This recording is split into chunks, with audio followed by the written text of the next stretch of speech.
All right. Good afternoon, everybody. Thank you to both coaches. We're obviously excited about the start of the men's and women's basketball seasons here at the U, and we have Director of Athletics Blake James here to talk to us. Blake's going to start with an opening statement, and then we'll go into questions. As a reminder, please use the hand raise function, and we'll call on you accordingly. Blake, take it away. Good afternoon to everyone. Exciting time of year as we get ready to start men's and women's basketball. Obviously, as I'm sure has been discussed here with the two coaches already, it's going to be a different season, but it's something that I guess I'll say in my position, I am starting to get used to.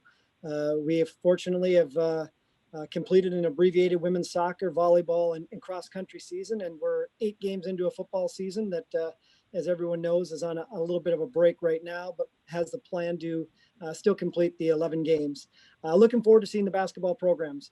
Again, as I'm sure both coaches have discussed with you, it's been a different off season. When you think back, it was right as we finished the men's tournament that this all started to really fall into place in terms of COVID and our needs to take a completely different approach.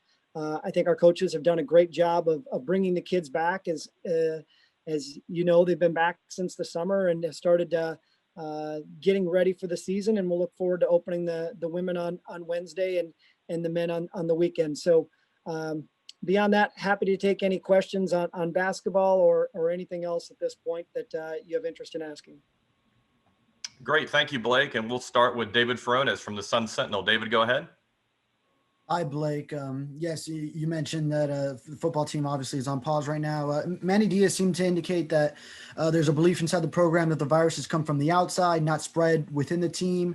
But first, do you agree with that from what you've learned, that it's individual cases and not necessarily guys spreading it amongst each other? And with that, with the team being so good at keeping the virus away at first, do you think players also maybe got comfortable, got COVID fatigue as the season has gone on? What do you attribute it to, do you feel?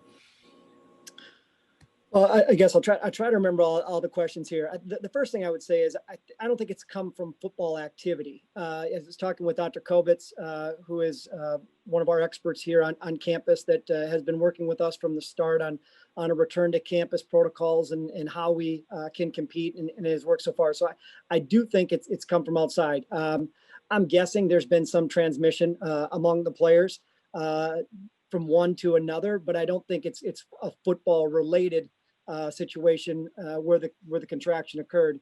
I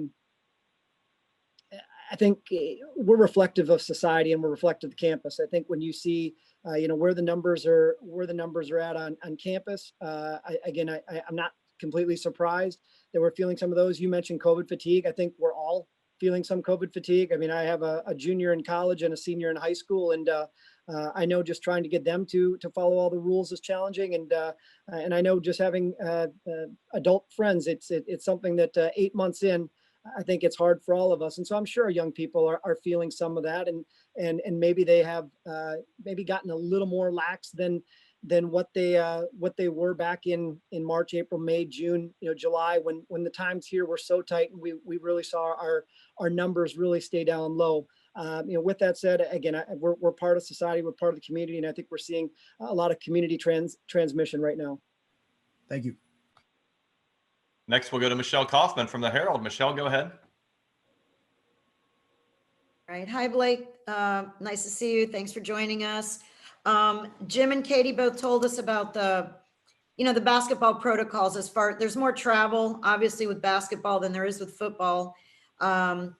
And they talked about charter flights for all the away games and boxed meals versus team meals and roommates sitting together and all that.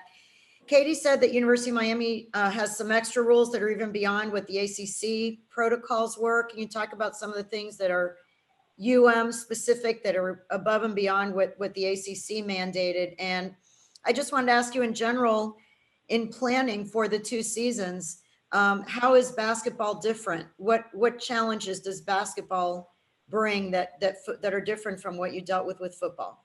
Thank you. Well, I'm going to answer. Well, good to see you, Michelle. As always, I appreciate the question. I'm going to answer the first one.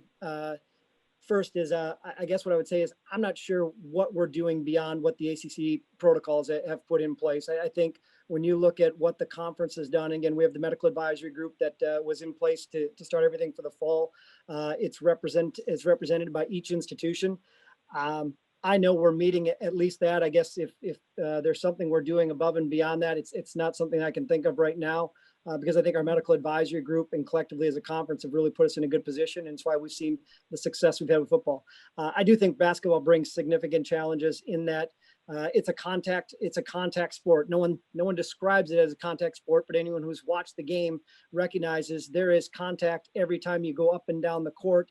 As defenders defend and individuals take the ball to the basket and whatever it is. And so I think we'll have some challenges. I said yesterday on the ACC network that I think the flexibility we saw in the football schedule this week and the changes, I'm guessing we're gonna have to make those same type of changes in basketball. And so again, I think it's one of those things that we just all have to recognize. This is going to be a different season. I think our coaches understand that. I think our players understand that. Administratively, I know we're aware of that, and we'll continue to work with it. But it'll definitely be a challenge. I think basketball could probably end up being as big of a challenge of a sport that we offer here at the University of Miami. Thank you. Next up, we'll go to Wyatt Koppelman. Wyatt, go ahead. Hey, Blake, hope you've been doing well during this global pandemic. Katie Meyer has had a profound impact on the women's basketball program here. She's taken the team to 10 consecutive NCAA tournament appearances, sent 5 WNBA players off. Could you talk a little bit about her impact and on these young women, and especially in a time where there's so much social injustice and just the COVID impacts as well? Well, I think why, you touched on it. One, we all recognize Katie's a phenomenal coach, and you touched on the very quantifiable success that she's had with the program, both in developing players and sending them on to the WNBA, and the success of the team she has and taking them to the NCAA tournament. I think what makes her a phenomenal coach is that she's a phenomenal person, and just the genuine caring that she has for the young people that come into our program and making sure that they develop not only on the court with their basketball skills, but they develop as people, and that they're ready to leave and go on from the University of Miami, and whether that's playing basketball or doing something else. She develops the young women that come into our program as individuals that are ready to go out and really contribute to society. And I think it's just a real credit to her. Obviously, the X's and O's, the wins and losses, we can look at those and recognize what a great coach she is. But I think what really makes her special is the wonderful person that she is and how she carries that over into her coaching of our young people. Next up, we've got David Lake from 24/7. David, go ahead.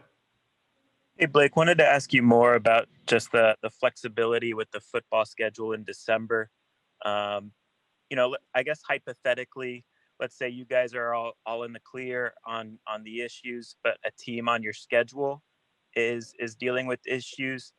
I think we've seen the Pac-12, reschedule games the week of that weekend. Is that something that you feel like is on the table with the ACC or not? I think it's on the table. I think everything's on the table. I think it'll be real challenging right now because when you look at it, the benefit we have is we're 8 games in.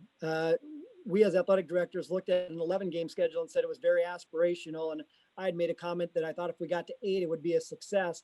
That's where we're at. So there's not a lot of teams left in the league that we haven't played. We've played over half the teams in the league. And so it would take being able to, I think, really get the stars to align to be able to figure out how you could look at putting something together. If you look at our final 3 games, Wake Forest, North Carolina, I don't think we would do it on the Georgia Tech weekend, as that's the ACC championship weekend.